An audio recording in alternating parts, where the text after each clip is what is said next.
바로 조비 에비에이션의 미래를 향한 야심찬 계획, 상용화 로드맵입니다. 오, 정말 잘 짜인 비행기 백서처럼 보이는데요. 네, 그렇죠. 이 자료를 통해 조비가 어떻게 보면 아직 실험 단계에 있는 이 기술을 가지고 실제 하늘을 나는 에어택시 서비스, 이걸 어떻게 현실로 만들려고 하는지 그 구체적인 여정을 한번 함께 따라가 보려고 합니다. 단순히 한 기업의 사업 계획 그 이상이라고 봐야 할 것 같아요.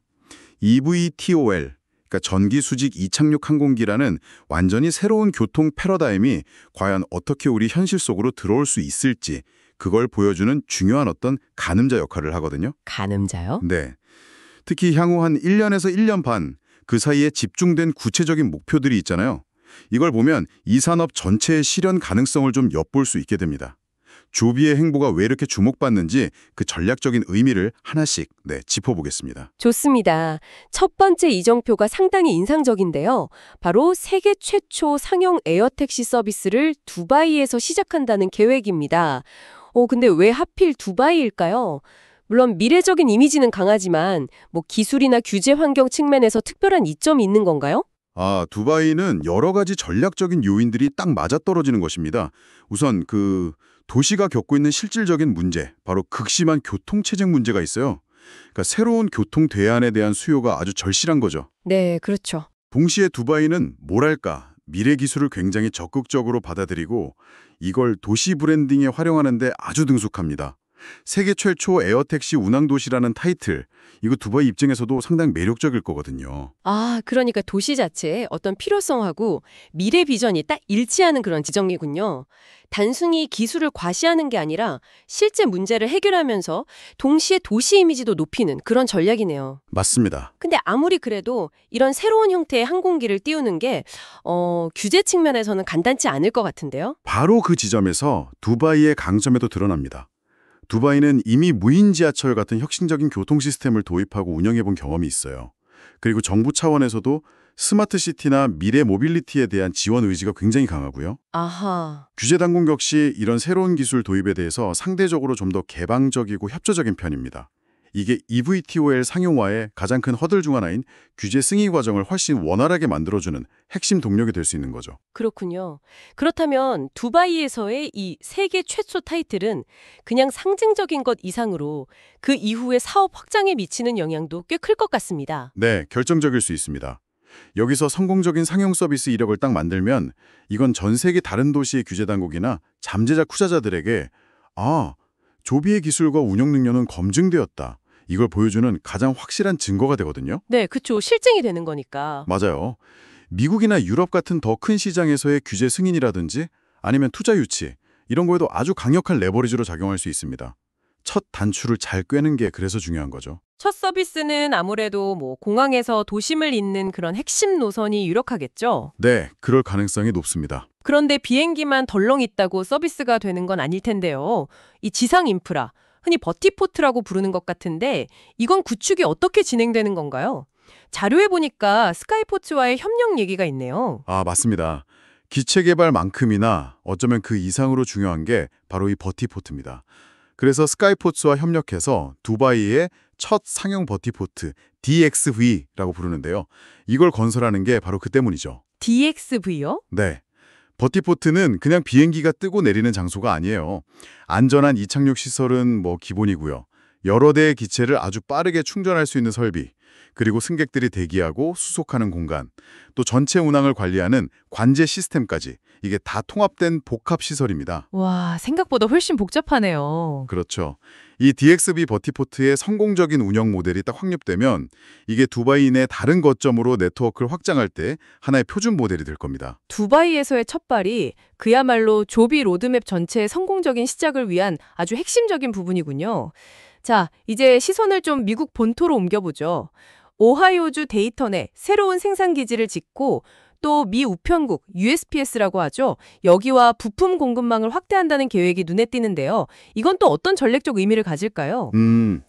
데이턴 공장 건설은 조비가 현재 캘리포니아 마리나 시설에서 하고 있는 소규모 시험 생산 단계, 이걸 넘어서서 이제 본격적인 대량 생산 체제로 전환하겠다, 이런 강력한 의지를 보여주는 겁니다. 이제 양산으로 가는군요. 네. 데이터는 잘 아시다시피 라이트 형제의 고향이기도 한 미 공군 연구소. 그래서 숙련된 인력이라든지 관련 인프라가 굉장히 풍부하거든요. 네. 바로 이곳에서 연간 수백 대, 어쩌면 수천 대의 기체를 생산할 수 있는 기반을 마련하는 것, 이게 장기적인 성장의 핵심 동력이 되는 거죠. 그 지역의 항공산업 유산을 잘 활용하면서 동시에 미래 생산 능력을 확보하는 그런 전략이군요. 그런데 미 우편국 USPS와의 협력은 조금 의외라는 생각도 듭니다. 우편 배달 네트워크하고 이런 첨단 항공기 부품 공급망 사이에 어떤 연결고리가 있는 거죠? 이게 표면적으로 보면 좀 의외일 수 있는데요. 전력적으로 보면 상당히 영리한 선택입니다. USPS는 아시다시피 미국 전역을 정말 실핏줄처럼 연결하는 방대한 물류 네트워크를 가지고 있잖아요. 네, 그렇죠. 방대하죠. 더 중요한 건 이게 정부기관과 연결되어 있다는 점이에요. eVTOL 생산에는 전국 각지에서 조달해야 하는 수많은 첨단 부품들이 필요한데 USPS의 네트워크를 활용하면 이 부품들을 데이턴 공장까지 아주 안정적이고 효율적으로 운송할 수가 있습니다. 이게 대량 생산 시에는 비용 절감과 직결되는 문제거든요. 아, 물류 효율성이군요. 그 이상으로 혹시 다른 의미도 있을까요? 예를 들면 뭐 정부기관과의 협력이라는 그런 상징성 같은 거요? 네, 충분히 가능합니다. 정부와 밀접한 기관과의 파트너십은 당연히 기업의 신뢰도를 높이는 효과가 있고요. 또 USPS 네트워크를 활용한다는 건 조비의 공급망이 미국의 어떤 핵심 인프라와 통합된다는 그런 의미도 내포하고 있습니다. 이건 장기적으로 봤을 때 안정적인 부품 조달, 그리고 비용 경쟁력 확보에 기여해서 최종적으로는 에어택시 서비스의 가격 경쟁력을 높이는데 중요한 역할을 할 수 있습니다. 데이턴이 미래를 위한 대규모 투자라면 현재 운영 중인 캘리포니아 마리나 시설의 역할도 여전히 중요해 보이는데요. 여기서 단기적으로 15대 이상의 신규 기체를 생산한다고 나와 있거든요. 이 물량은 그럼 어디에 쓰이는 건가요? 이 15대 이상이라는 숫자가 시사하는 바가 큽니다. 이게 단순한 시험 제작 단계를 넘어섰다는 걸 의미하거든요. 이 기체들은 여러 가지 핵심적인 목적에 투입될 그야말로 실질적인 초기 양산 물량이라고 볼 수 있습니다. 초기 양산 물량. 네, 첫째로는 가장 중요한 미 연방항공청 FAA의 형식 인증, 타입 서티피케이션 이걸 받기 위한 아주 광범위한 비행 테스트에 사용됩니다. 수천 시간의 비행 데이터를 쌓아서 안전성과 신뢰성을 입증해야 하거든요. 아, 인증용이군요. 그렇죠. 둘째는 이미 계약이 된 미 국방부 DoD 납품 물량입니다. 그리고 셋째는 앞서 말씀드린 두바이를 포함해서 뉴욕이나 로스앤젤레스 같은 초기 상업 서비스 지역에 투입될 기체들이죠. 그러니까 마리나 시설은 어떻게 보면 인증과 초기 시장 진입, 이 두 마리 토끼를 잡기 위한 전초기진 셈입니다. 아까 국방부 납품 이야기가 나왔는데요. 플로리다 맥딜 공공기지에 기체를 납품한다는 계획도 여기 포함되어 있죠. 민간 서비스보다 군용 납품이 먼저 이루어지는 경우가 종종 있다고 들었는데 이게 조비에게는 어떤 전력적인 가치를 제공하는 걸까요? 네, 군납품은 여러 가지 이점을 제공합니다. 첫째는 당연히 상용화 초기 단계에서 안정적인 수익원을 확보해서 재정적인 부담을 좀 덜어주고요. 둘째는 이게 더 중요할 수 있는데 바로 기술적인 검증 효과입니다. 군사작전 환경은 민간보다 훨씬 더 까다로운 성능과 극한의 신뢰성을 요구하거든요. 그렇죠. 훨씬 혹독하죠. 네, 군의 기준을 통과하고 실제 운용된다는 사실 자체가 가장 엄격한 고객도 인정한 기술이다라는 아주 강력한 보증수표가 되는 겁니다.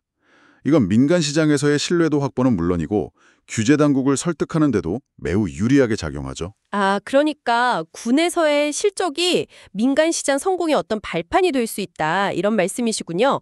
단순히 매출을 넘어서 신뢰의 자본을 쌓는 과정이네요. 그럼 장기적으로 군용 시장에서의 확장 가능성도 좀 있을까요? 네, 그렇습니다. 초기에는 아무래도 물류 수송 같은 비전투 분야에서 시작하겠지만 기술이 더 성숙해지고 신뢰성이 입증되면 인명구조라든지 정찰 혹은 특수작전 지원 같은 다양한 군사 임무로 확대될 잠재력이 충분히 있습니다.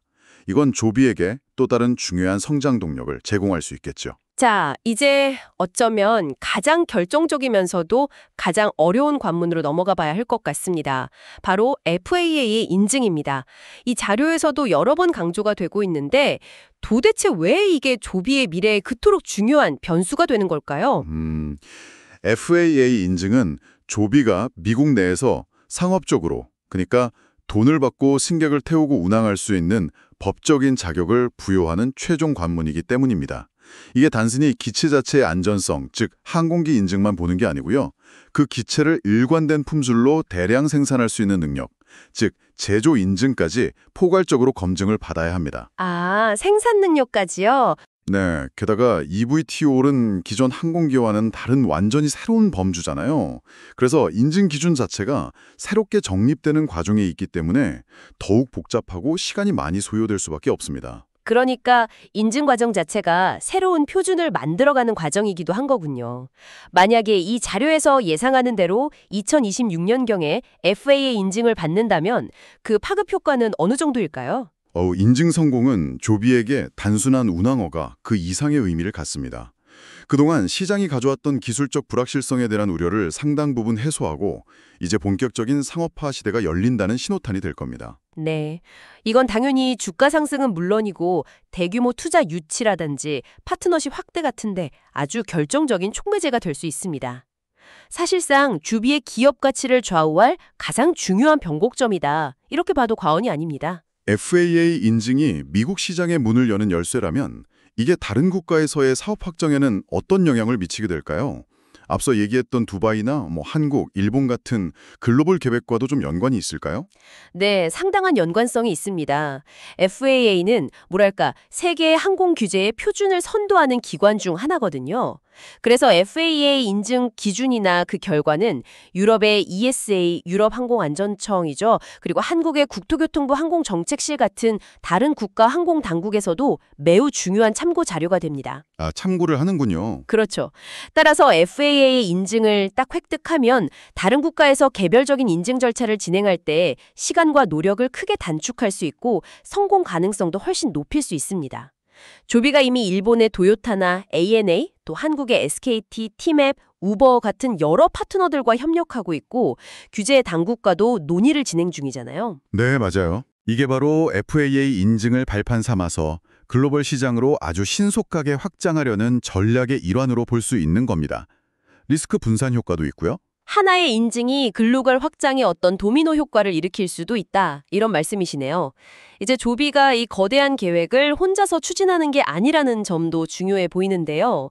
자료에 언급된 파트너십이 정말 다양합니다.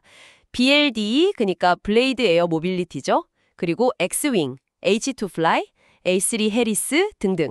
이 파트너십 네트워크는 어떻게 해석해야 할까요? 이 파트너십들은 조비가 단순히 항공기를 만드는 제조사가 아니라 운항, 기술, 인프라, 이 모든 것을 아우르는 거대한 모빌리티 생태계를 구축하려고 한다는 걸 아주 명확하게 보여줍니다.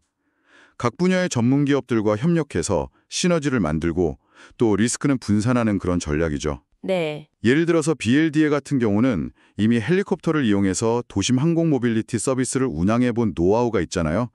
거기에 기반도 있고 예약 플랫폼도 있고요. 조비가 실제 서비스를 시작할 때 이 경험은 정말 귀중한 자산이 될 겁니다. 그렇겠네요. 그럼 Xwing이나 H2Fly 같은 기술 파트너십은 좀 더 먼 미래를 내다보는 그런 투자로 봐야 할까요? 자율비행, 수소연료 이런 거니까요. 네, 맞습니다. 엑스윙과의 협력은 궁극적으로 조종사 없이 운항하는 완전 자율비행 시대를 대비하는 포석이라고 볼 수 있습니다. 자율비행이 실현되면 인건비 절감이나 운항 효율성 증대를 통해서 서비스 대중화의 핵심 열쇠가 될 수 있거든요. 그리고 H2Fly와의 협력은 친환경성이나 장거리 운항 능력을 강화하기 위한 준비 차원입니다. 지금 당장은 배터리 기술에 집중하고 있지만 장기적으로는 수소 연료 전지가 더 나은 대안이 될 수도 있다는 가능성을 탐색하는 거죠. L3 해리스는 아까 말씀드린 군용시장 진출과 관련이 깊고요. 방산기술 전문 기업으로서 조비 플랫폼을 기반으로 군의 어떤 특수한 요구사항에 맞는 파생 모델 개발에 기여할 수 있습니다. 결국 혼자 모든 걸 다 하려고 하기보다는 각 분야 최고의 파트너들과 손을 잡고 거대한 생태계를 만들어가는 그런 오픈 이노베이션 전략이군요. 자, 마지막으로 재무적인 측면도 빼놓을 수 없겠죠. 델타항공과의 계약금 1억 4천만 달러 확보 예정이라는 내용, 그리고 뉴욕과 LA에서의 초기 운항 계획 같은 것들이 언급되었습니다. 네, 기술 개발이나 인증만큼 중요한 것이 바로 자금 확보와 시장의 신뢰입니다. 델타 같은 대형 항공사의 투자는 단순히 1억 4천만 달러라는 그 금액 이상의 의미를 지닙니다. 기존 항공산업의 강자가 조비의 미래 가치를 인정했다는 아주 강력한 시장 신호거든요. 그렇죠. 델타 정도면. 네, 이건 추가 투자 유치에도 당연히 긍정적인 영향을 미치고요. 또 뉴욕이나 LA 같은 상징적인 대도시에서의 성공적인 초기 운항은 미국 본토 시장 공략의 성공 가능성을 입증하는 계기가 될 겁니다. 이걸 바탕으로 글로벌 확장에 필요한 자금과 신뢰를 확보하는 발판이 되겠죠. 결국 이 모든 로드맵은 충분한 재정적 뒷받침과 시장의 믿음 위에서만 실현될 수 있는 겁니다. 자, 오늘 조비 에비에이션의 상용화 로드맵을 정말 단계별로 깊이 파고 들어봤습니다. 두바이에서의 첫 상업 비행 시도부터 시작해서 데이터 내 생산 기지 구축, 군용 납품을 통한 신뢰성 확보, 그리고 가장 큰 관문인 FAA 인증, 나아가 글로벌 파트너십과 재무적 안정성 확보까지 정말 다각적이고 치밀하게 계획된 여정이라는 생각이 드네요. 당신께서 이 자료를 통해서 궁금해하셨던 점들에 대한 실마리를 좀 찾으셨기를 바랍니다. 네, 정리를 좀 해보자면요. 조비는 상업 운항 개시, 대량 생산체계 구축, 군수시장 활용, 핵심 규제 통과, 글로벌 네트워크 확장, 기술 생태계 조성, 그리고 재무 건전성 확보라는 여러 가지 목표를 거의 동시다발적으로 추진하고 있습니다. 이건 단순히 뛰어난 비행체를 만드는 것을 넘어서서 실제 운용 가능한 서비스와 지속 가능한 비즈니스 모델을 구축하려는 아주 복합적인 전략이라고 할 수 있죠. 네. 이 로드맵의 각 단계가 성공적으로 완료될 때마다 eVTOL이라는 이 미래 모빌리티는 우리에게 정말 한 걸음 더 가까이 다가올 것입니다. 정말 흥미로운 분석이었습니다.